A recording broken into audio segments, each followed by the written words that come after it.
Chapter 35, Searching and Finding. Searching and Finding. 3 weeks following my wife's death, I took a volunteer job as a community chaplain in Kensington, the worst part of Philadelphia, Pennsylvania. On the job, I prayed for addicts and spoke to them a little about Jesus. I also fed them and waited for the AR2 unit to take them to detox. One day, a mother came to me.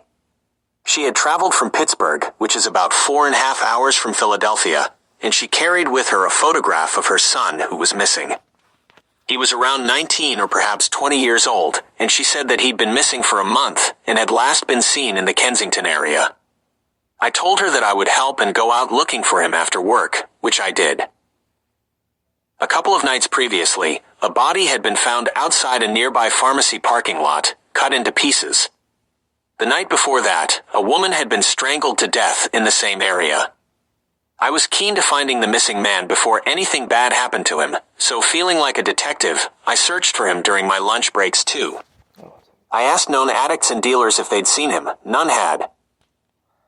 The first place I went was McPherson Park, which the drug addicts call it Needle Park, but us pastors calls it Prayer Park. The mayor of Philadelphia does not care for the Kensington part of Philadelphia. A couple of women said he looked cute. Someone did say that he might have been at AA, so I went there, but no one had seen him.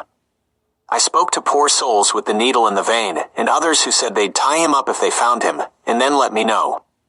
Someone else said they thought they'd seen him, but his face was torn up, and he had red marks across his body like he was in bad shape. I couldn't give up, but I was tired and needed a rest. I called his mother, and I told her I was going to take an hour's break or two. It was the time of COVID, but in Philadelphia, nobody, including me, really wore a mask.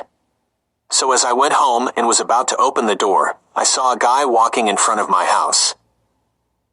I decided to take a chance and show him the photograph, although I felt it was a long shot. I was probably wasting my time.